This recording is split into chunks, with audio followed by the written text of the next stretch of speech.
Hello, good morning, good afternoon, good evening. My name is Patrick Henz, and I welcome you to another episode of Data-Driven Formula One.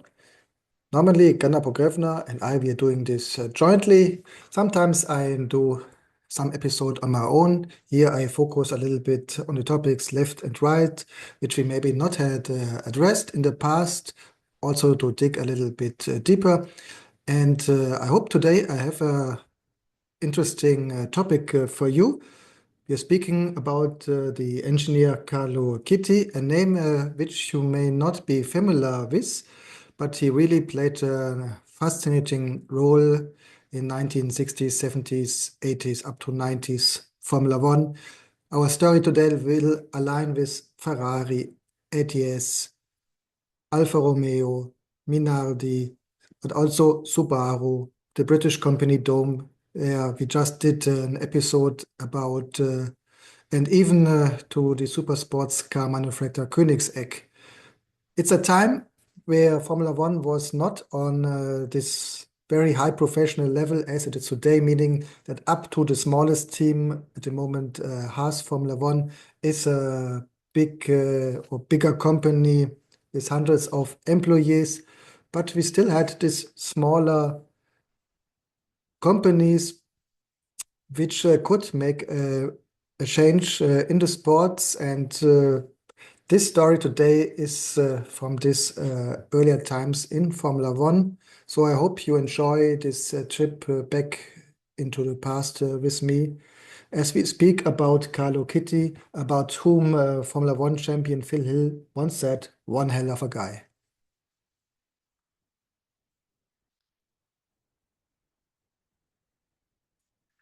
As always, let's start with a brief profile.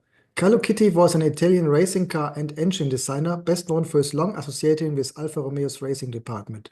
Born in Pistoia in Tuscany, or Toscana in Italian, Chiti graduated with a degree in aeronautical engineering from the University of Pisa in Italy in 1953.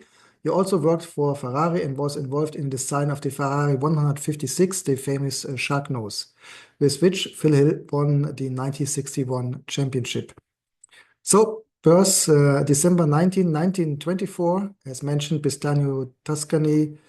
He died in July 94 in Milan, Italy, so not far away. Of course, nationality Italian. Teams Ferrari, ATS, Alfa Romeo directly, but also provider for Minardi and Subaru. Let's start early with Alfa Romeo. Carlo Chiti joined Alfa Romeo in 1952 while he was still a student. He became part of a design and engineering team led by Orazio Stata-Puglia and collaborated with senior experts like Rudolf Huska, who later designed the famous Alfa Romeo Alfa suit, and Giuseppe Busso, creator of the Alfa Romeo Busso V6 engine. Alfisti know what I'm talking about. Chiti's first assignment was development of the Alfa Romeo 3000 CM sports car, the one which you see on the right. When I'm speaking about seeing, this is an audio enhanced podcast, as you may call it. So we don't show you big videos, but we always try to present you images, photos, text, data, so that you know what we are talking about. And so this video podcast you find on YouTube, our base, YouTube Music, and Spotify. On all other podcast catchers, you find our audio-only version. So if you have the time to see an image, try to find us at YouTube, YouTube Music, Spotify. If you are on the right, you see a photo of the Alfa Romeo 60, as you can see it in the Alfa Romeo Historic Museum in Milan. If you are in the area, I really recommend you to visit this museum. It's, from my point of view, one of the most beautiful car museums on the planet, showing production cars, sports cars, prototypes, Formula One, touring cars, whatever you love about Alfa Romeo, you can see here, including this 6C 3000 CM. And I don't have to tell you, a very beautiful car. When Alfa Romeo's competition department was shut down in the mid-1950s, Chiti received an invitation to join Scuderia Ferrari. Now, the Ferrari, yes? At Ferrari, Carlo Chiti was instrumental in designing the Ferrari 246 F1, the car that earned Mike Horton in the 1958 Drivers' Championship. You see the car on the right, one of the last competitive front engine cars around, as Ferrari was relatively late with changing the position of the engine from the front to the back of the driver.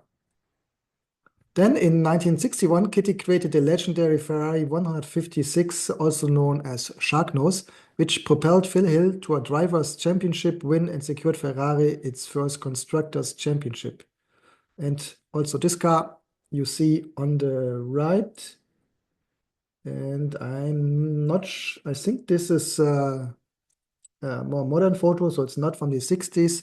And this means this is a replica. Because as it was still usual in the 1960s, as the teams had been much smaller, budgets have been limited, they didn't keep the cars, but recycled them and built on this base, built their next year's cars. So none of the Sharknose have survived, meaning all the Sharknose, which you see, for example, in museums today or on historic racing events, these are faithful replicas, but they are replicas. During this tenure, Chiti mentioned mentored young talents like Mauro Forgeri and Giampaolo Dallara, who were just beginning their careers, but of course later would be key players in the industry, as for example founding Dallara or Mauro Forgeri, responsible for various very successful Ferrari Formula One cars, especially in the 1970s. However, in 1962, a conflict with Enzo Ferrari led to Chitti's departure, along with others like Giotto Bissarini and maybe five, six other Ferrari employees. And we will explain what is behind right now. This event has been known as the Ferrari Walkout or the Palast Revolution. What's behind? Due to Enzo Ferrari's direct leadership style, it was unsurprisingly that some employees struggled under his management. In 1961, an internal crisis unfolded when long-serving sales manager Girolamo Gardini left the company after a series of disputes with Enzi. Gardini had issued an ultimatum. Either Enzo's wife, Laura, should step back from involvement in the company's affairs or he would resign. Rather than acquiescing, Enzo took the proactive step of dismissing Gardini. So, in fact, the problem seemed to be caused by Enzo's wife, Laura, who had a role in the company, which was not unusual because Ferrari at that time was a family company. And honestly, if you back your own wife, against sales employee, I think this was the logical thing to do for Enzo.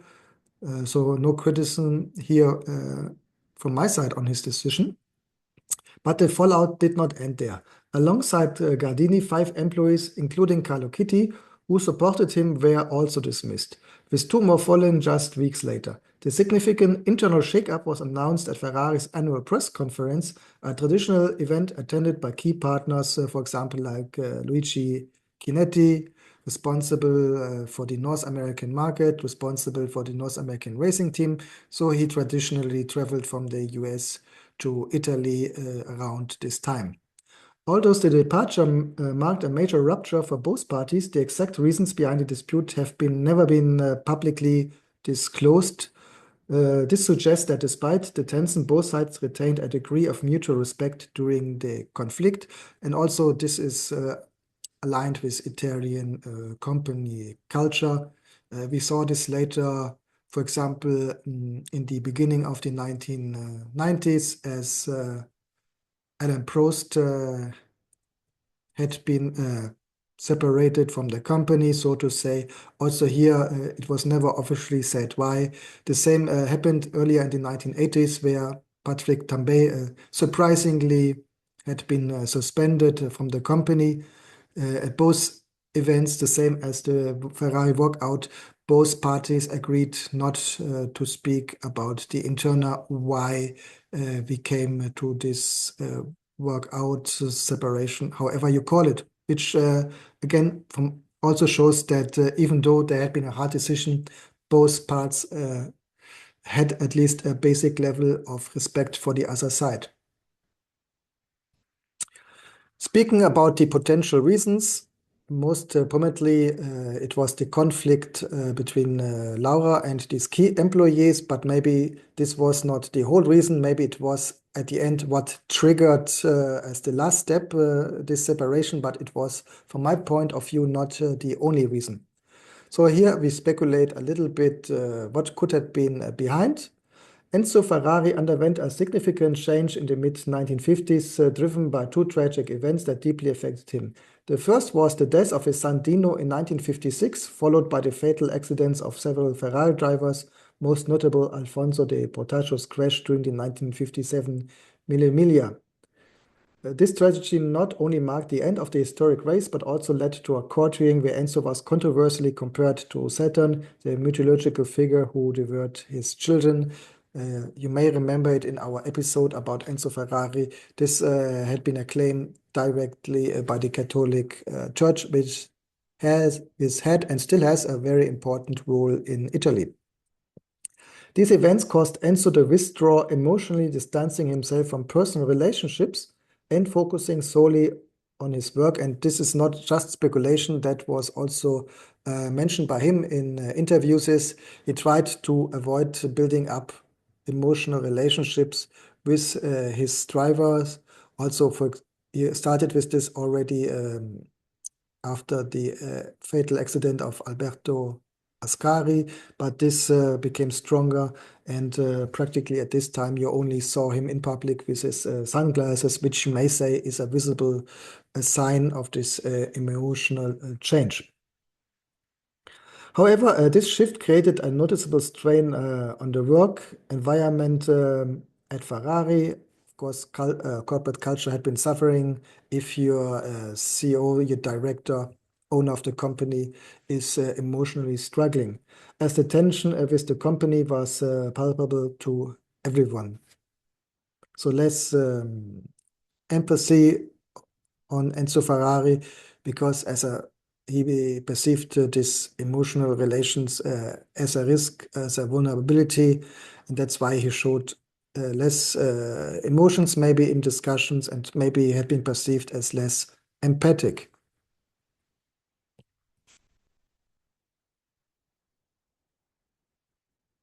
If you're interested, this 57 accident and also his relation with his son and the death of his son was being a part of the 2023-24 Enzo Ferrari movie, which you may find on streaming now. Other potential explanation, the dismissed employees saw themselves as the future leadership of the company, particularly as Enzo Ferrari was nearing the general retirement age. In an effort to address the frequent fatal accidents in motorsports, the group, led by Carlo Chiti, developed an innovative fuel tank designed for racetracks. So this they had been something working on, maybe not directly approved by Enzo Ferrari, maybe not with the knowledge of Enzo Ferrari. This design consisted of two separate tanks nested within each other, one for fuel and another containing a fire-suppressing fluid. In the event of an accident causing damage to the tank, both liquids would be released, but the suppressing fluid was intended to prevent the fuel from igniting. So this is a speculation, and not only by myself, in fact, less by myself, but somebody with more insights in the company, and I will recommend his book at the end of this episode. However, the employees failed to consider that none of them were part of Enzo's inner circle of trust. Predictably, Enzo was not receptive to support further development of the idea, and as a result, the project was discontinued within in the company. Not only that the project had been discontinued, but also I think it had an effect on the career of the employees, as Enzo was not directly happy that they had been working on this instead of maybe focusing on other topics, which he may perceived as more urgent.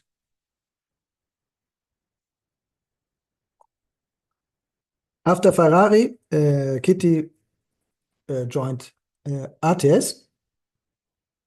Chiti, Pizzarini, and Romolo Tavoni were subsequently invited by Giovanni Volpi to join the breakaway ATS Formula One team, who had employed a number of disaffected ex-Ferrari personnel, including drivers, both drivers from the 61 season, champion Phil Hill, so who joined ATS as the actual world champion, and the number two driver, the highly talented Giancarlo Baghetti.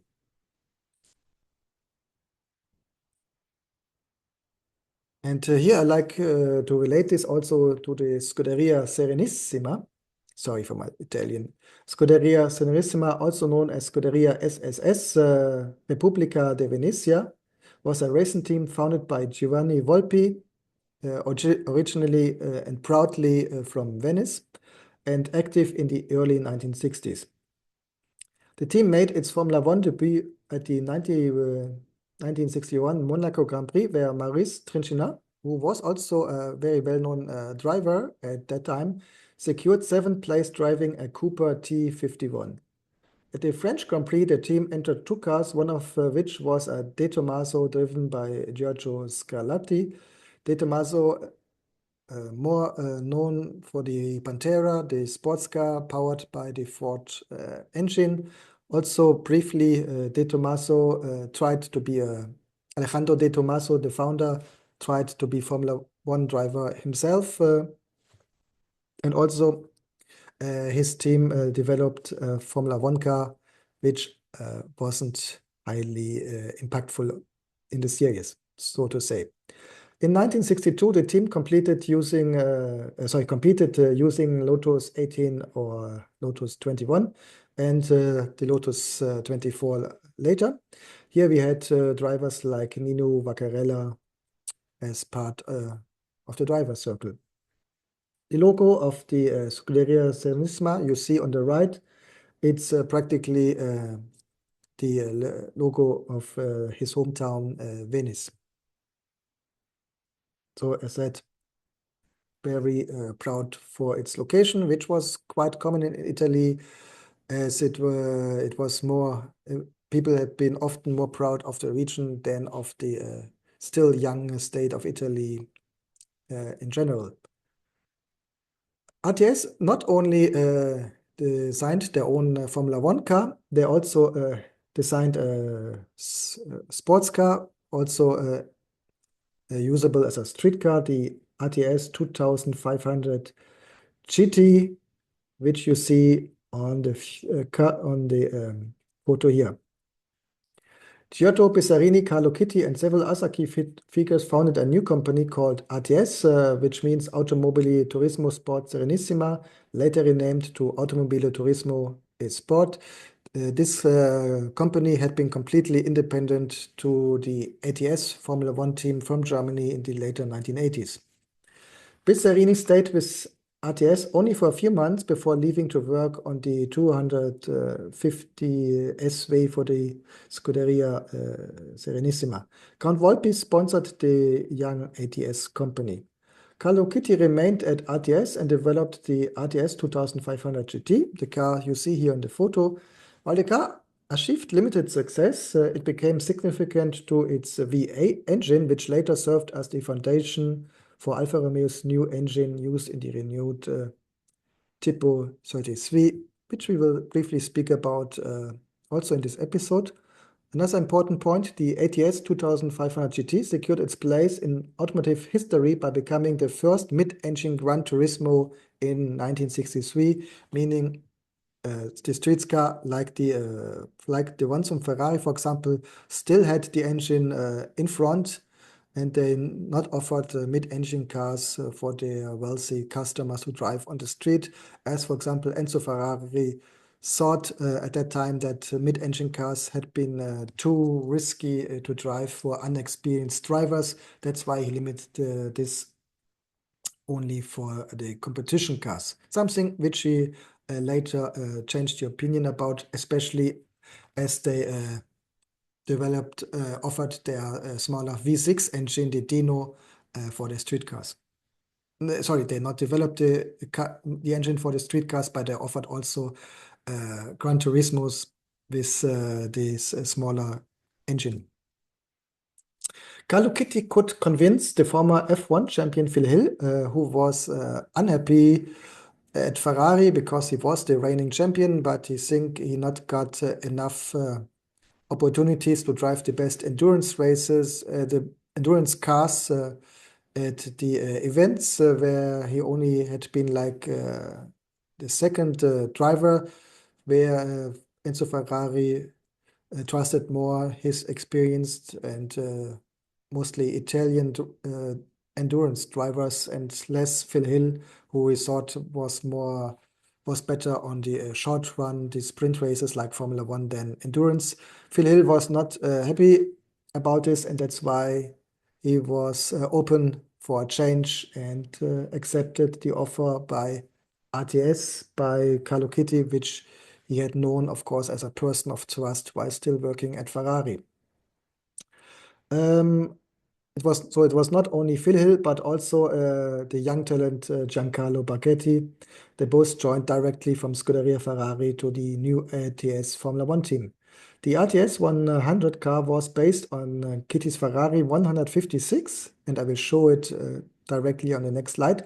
But because of the small budget, the car never became competitive. The team only participated in 5 of 10 63 races, and from these, Phil only could finish once at the 11th position in Monza.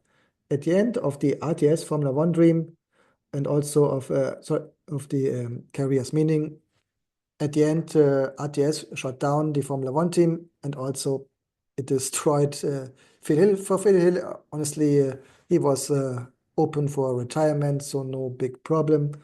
But Giancarlo Baghetti was really a big talent. He won races in the year before. So he really was appreciated as a big talent, but he destroyed his relationship with Enzo Ferrari, so could not go back there. And as Italian, who maybe not spoke very well English, he wasn't able to join one of the British teams. In mid-1962, ATS began the construction on the Tipo 100 in Kitty's farm near Bologna, where he had various animals, including pigs and sheep. So Carlo Chiti was a man which, on the very few photos which we have, you can see he enjoyed a good life, meaning wine, food. So, but he also not only eating them, but also he was really had his own farm where he had these various types of animals. So they're really quite fun. The Formula One car had been designed on this farm near Bologna. The car was unveiled in December 1962. Test driver has been Mike Hellwood, who drove it in February 1963. Very famous driver at that time, but they only used him for testing as they got Phil Hill and Baghetti as the team.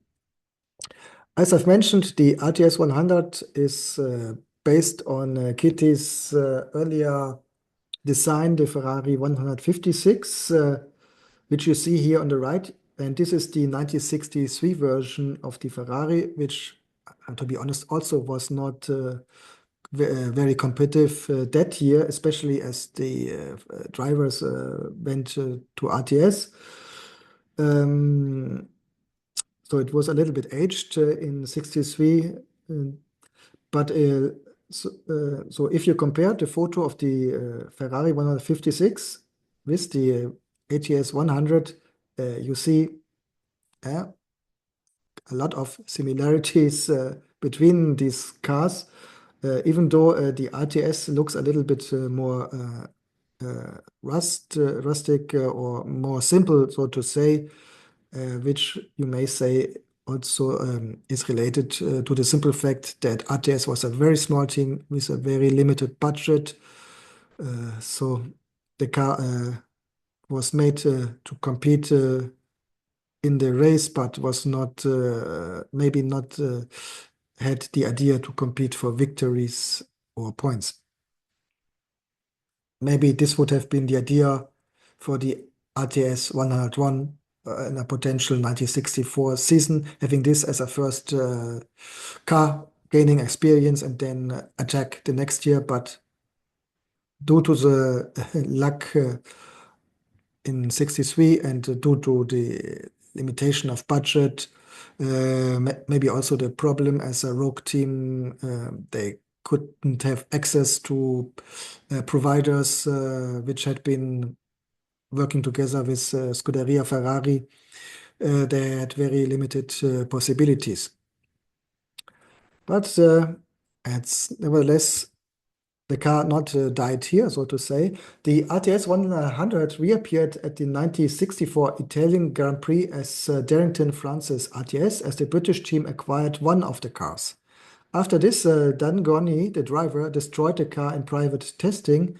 As the small British team was not able to restore the car, it stayed the only appearance of the Darrington Francis ATS in a Formula One race. Only in the late 1990s, the car had been restored to participate in historic race events. So if you see today an RTS 100, this really is an original. This is no replica as the shark nose. After this relatively unsuccessful chapter at RTS, Carlo Chiti returned to Alfa Romeo. Here he founded together with the Alfa Romeo dealer Lodovico Schizzola Autodelta SPA, which developed, constructed, and tuned a racing car, maybe most famous for touring cars, but also then involved in the Alfa Romeo Formula One program. 3 years later, Alfa Romeo bought the small but innovative company, and Carlo Chiti had been back at his former employee. This time he became responsible for the successful touring cars and Tipo 33 prototypes.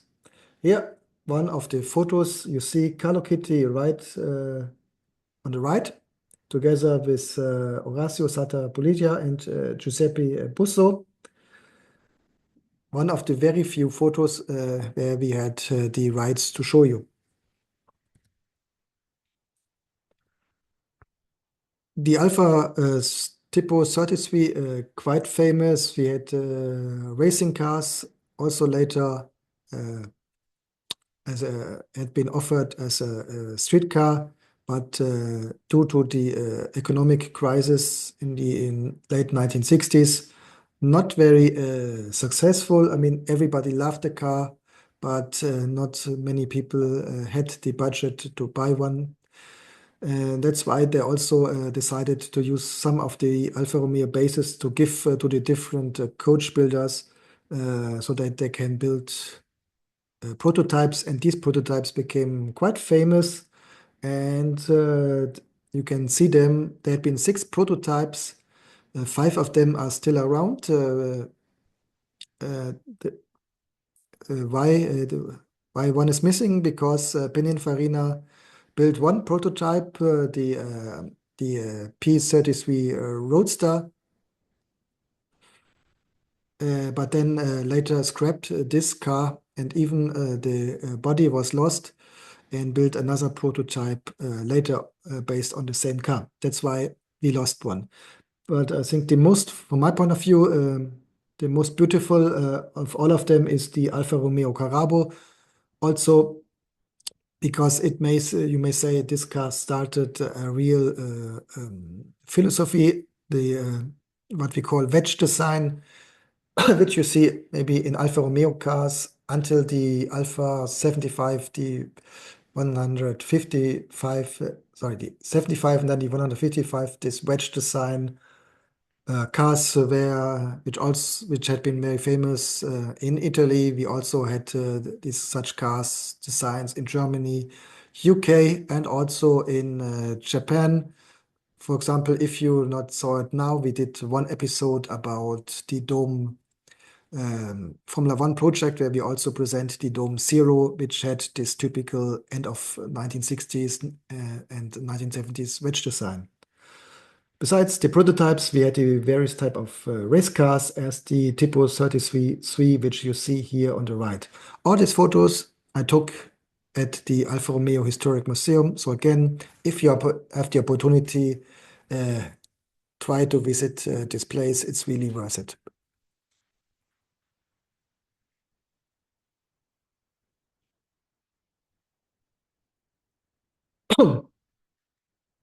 Carlo Chiti designed the V8 and the flat 12-cylinder engines for the Alfa Romeo 33 sports cars, winning the 1975 World Championship of Makes and the 1977 World Championship for sports cars. These two cars you see here on the left. Again, you can see them at the Alfa Romeo Historic Museum. On the left, the 1977 Alfa Romeo 33 SC 12-cylinder, and on the right, the 33 TT12 from 1975. But as we are a Formula One podcast, let's circle back to Formula One. In 1970, these engines appeared at McLaren. This as he already developed an engine successful in endurance races. Why not use the same engine also for Formula One?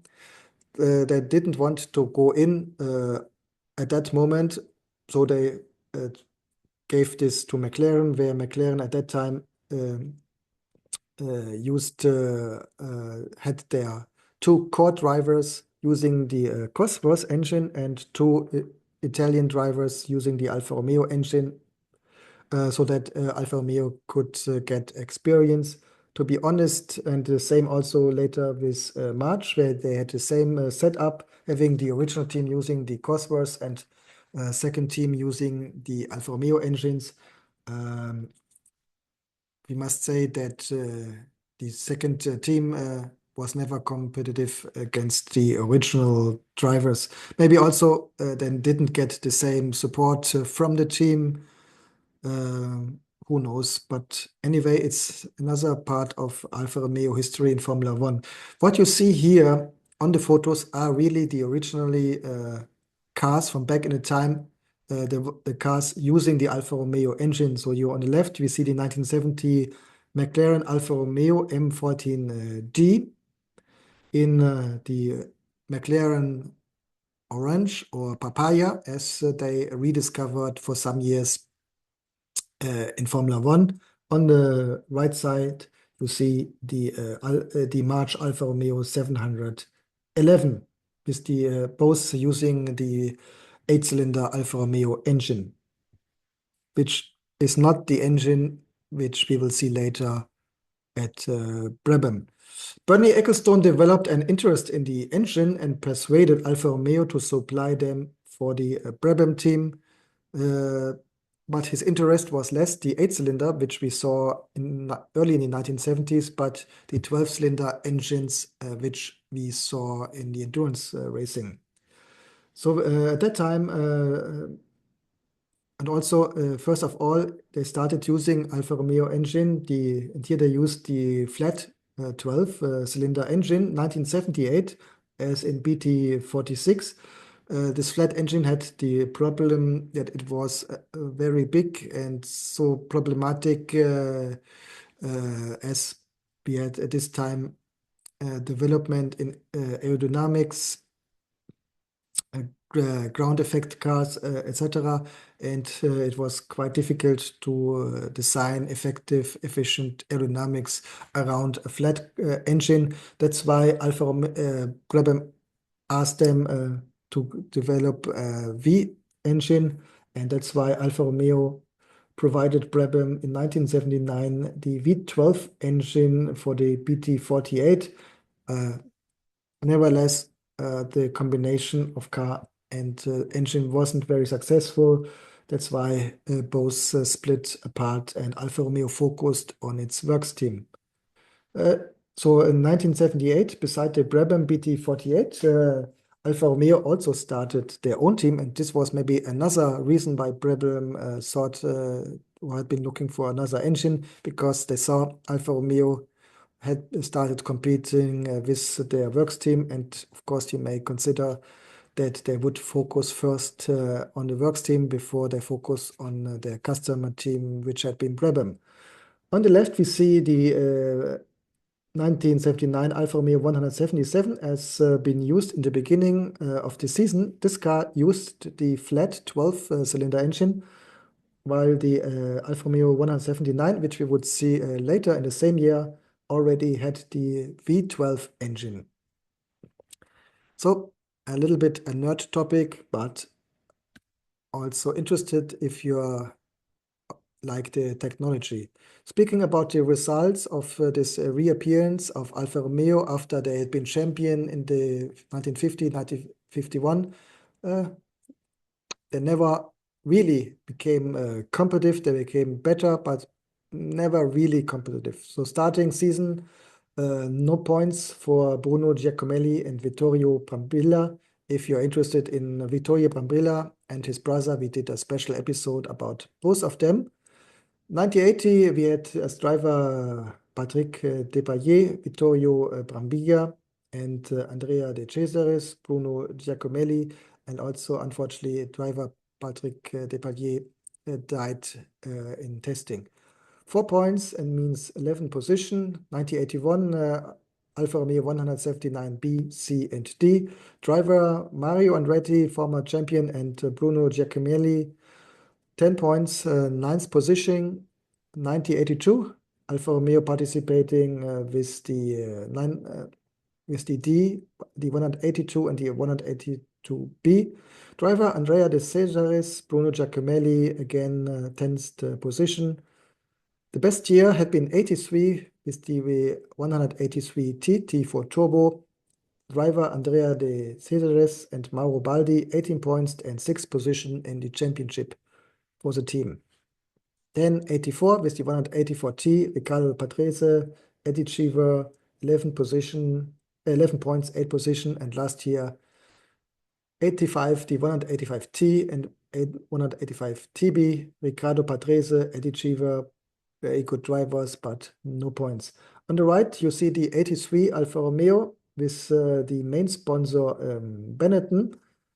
Even though Alfa Romeo disappeared in 85 and you see Benetton main sponsor, this is not the team which would change later into the Benetton team. This had Benetton had been the former Toleman, the British team. So even though this car looks like a Benetton Formula One, it is not the team which later should be Benetton. Because this car still appeared in the next car, because as you see, the Osella FA1F looks very, very, very similar to the Alfa Romeo 183 Turbo. Also, it had been using an Alfa Romeo engine.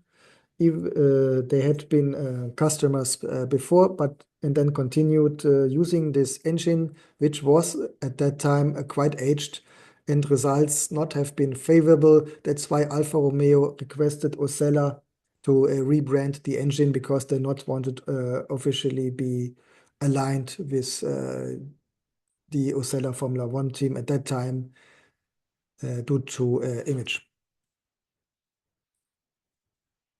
But as it's not about Alfa Romeo today, in fact, we had 2 separate episodes that are driven about Alfa Romeo. If you want to know more Alfa Romeo in Formula One, check out the episode where we speak about Alfa Romeo in Formula One and Alfa Romeo even before Formula One.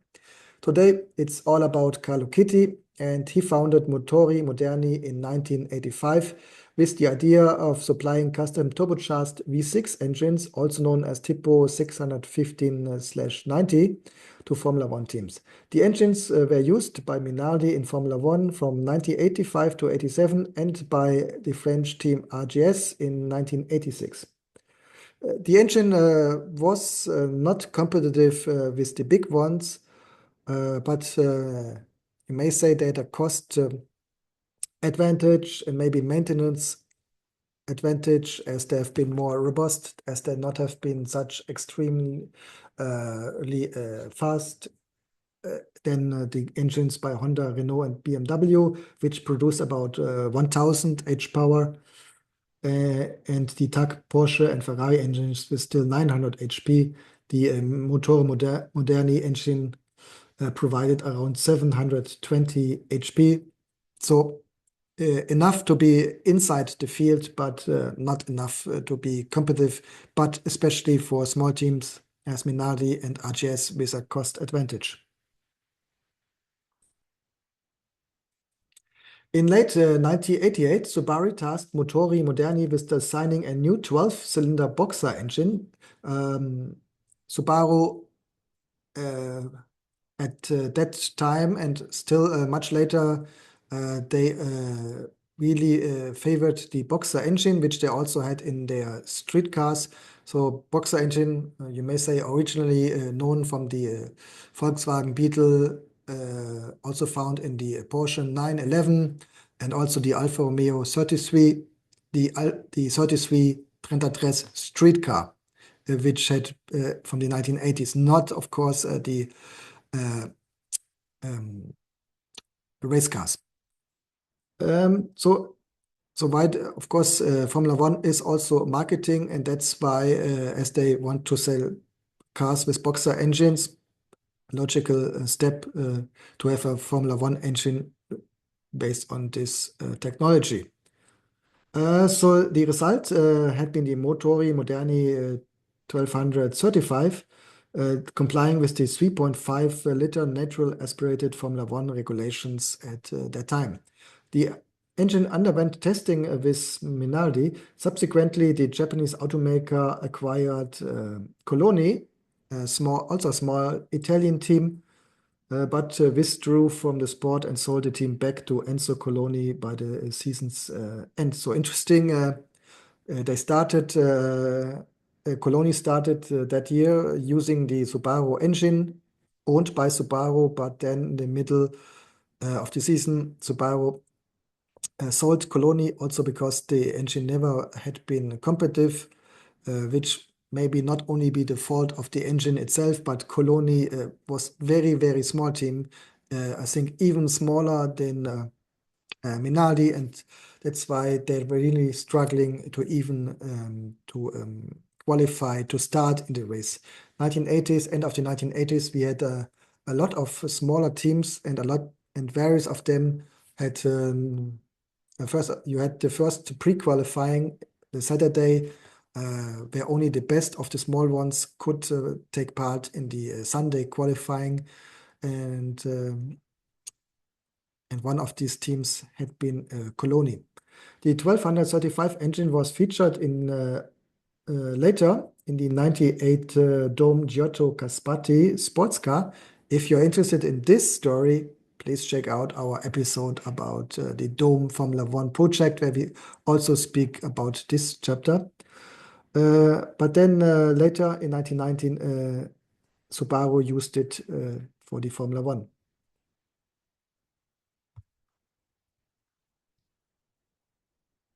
The engine caught the attention of Christian von Koenigsegg, who recognized that while not an ideal for racing, as I said, Subaru with this engine never became competitive in Formula One, but nevertheless, the design, the boxer 12-cylinder design, should be more fitting for a super sports car for wealthy customers. So he thought this would be a great idea for the Koenigsegg sports cars. But unfortunately, Carlo Chiti died in 1995, and due to this, as Motori Moderni was practically all focused on his person, the company declared bankruptcy. Although Koenigsegg acquired two of these engines, they still needed a reliable engine supplier. In 1997, they participated in an auction where they secured tools, castings, and spare parts. However, the outdated, non-computerized documentation and tooling, which partly had been made out of wood, were incompatible with the car's design concept. So they had the engine, but they not had the tool to create more engine or to ensure proper maintenance to this engine. That's why even if they liked the engine itself, Koenigsegg had to give up the idea to use this engine for their later super sports car. Okay, that's nearly all for today. As mentioned earlier, I want to recommend a book, and this is the one author Gianni Chizzola, Autodelta and Surroundings. It focuses on the Autodelta years of Carlo Chiti, but also mentioned his time at Ferrari early on and backs what I was telling you also as a reason for the Walkout. The book is bilingual, meaning that you get the English and the Italian text, which is also good for the case you're learning Italian, so you can read the Italian, and if you don't understand something, read the English text. A lot of good photos, a lot of insider information from somebody who really had been involved, investigated. Very good to read, and I really highly recommend this book if you find it. If you search on the internet, you can find it. I just tried it so you on smaller bookstores, which is of course also good because you support some independent booksellers and independent authors. So you're doing something good and you get a really interesting book if you are interested in Carlo Chiti and the times and environments I just explained in this episode. But that's now really all for today, folks. I hope you enjoyed it. If yes, please like it. Please subscribe it. Uh, as mentioned, you find our video version, YouTube Music, Spotify. On all others, you find the audio-only podcast. If you're into music and have Spotify, look for the data-driven F1 mixtape songs inspired by drivers, dedicated to drivers, to champions, but also to other drivers, the sports in general. So please check it out. Hope to see you the next time, maybe again with Ganna Pogrevna. We will see. And until then, have a good time. Bye bye.